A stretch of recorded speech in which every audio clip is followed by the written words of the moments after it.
Hi guys. ஆக்சுவலாக இன்றைக்கி ஒரு ஸ்வீட் ரெசிபி தாங்க பார்க்க போகிறோம். இது பார்த்திங்கன்னா நம்ம 90s கிட்ஸோட ஃபேவரட் லிஸ்ட்டில் கண்டிப்பாக இது இருக்குங்க.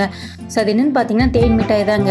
ஸோ எங்களுக்கு பார்த்தீங்கன்னா எங்கள் 2 பேத்துக்குமே தேன் மிட்டாய் ரொம்ப பிடிக்கும். ஸோ அதை செய்யலான்னு சொல்லி ட்ரை பண்ணிகிட்ருக்கேன். ஆக்சுவலாக பார்த்தீங்கன்னா அதுக்கு 2 கப் வந்து மைதா மாவு எடுத்துருக்கேங்க. ப்ளஸ் வந்து ஒரு ஸ்பூன் பார்த்தீங்கன்னா பேக்கிங் பவுடர் ப்ளஸ் 2 ஸ்பூன் வந்து நெய் எடுத்து நல்லா கிளறி விட்டுக்கிறேங்க. நல்லா கிளறி விட்டு நல்லா அந்த கட்டியில் கரைஞ்சதுக்கப்புறம் கையை வச்சு கொஞ்சம் கொஞ்சமாக தண்ணி ஊற்றி நல்லா பிசைஞ்ச ஆரம்பிச்சிக்கலாம். ஆக்சுவலாக இது கூட பார்த்தீங்கன்னா தயிர் இருந்தாலும் ஆட் பண்ணிக்கலாங்க. தயிர் இல்லை, நான் தயிர் நான் ஸ்கிப் பண்ணிட்டேன். நல்லா சப்பாத்தி மாவு பசத்துக்கு நல்லா பிசைஞ்சு எடுத்துக்கலாங்க. ஆக்சுவலாக கொஞ்சம் கொஞ்சமாக தண்ணி ஊற்றி பிசையலாம். இதில் பார்த்தீங்கன்னா ஃபுட் கலர் வந்து வேணால் சேர்த்துக்கலாம், வேணாதாங்க ஸ்கிப் பண்ணிக்கோங்க. நான் ஃபுட் கலர் வந்து ஆரஞ்சு கலர் ஆட் பண்ணியிருக்கேன். ஸோ கொஞ்சம் கொஞ்சமாக பிசைஞ்சு எடுத்து வச்சுக்கலாங்க.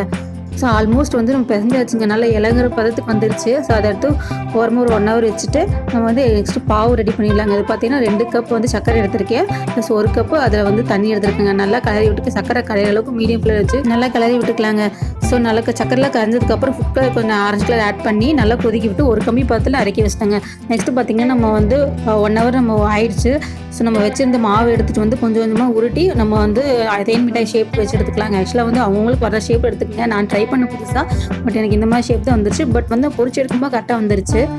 ஒரு பாத்திரத்தில் எண்ணெய் ஊற்றி அது ஹீட் ஆனதுக்கப்புறம் நம்ம எடுத்து வச்சுக்கிற அந்த தேன் மிட்டாய் எல்லாத்தையுமே உள்ளே போட்டு நல்லா பொரிச்சு எடுத்துக்கலாங்க. அது நல்லா பொரிஞ்சதுக்கப்புறம் ஸோ நம்ம வந்து சைட் பை சைட் பார்த்திங்கன்னா நம்ம அடி வந்து பாவு காய்ச்சி வச்சிட்டோமா. ஸோ நம்ம பொரிச்சு எடுத்ததும் அதே சூட்டில் வந்துட்டு நம்ம பாவுக்குள்ளே போட்டுடலாம். ஸோ அப்போ தான் கொஞ்சம் சாஃப்ட்னஸாக நான் டக்குன்னு ஊறிடும்.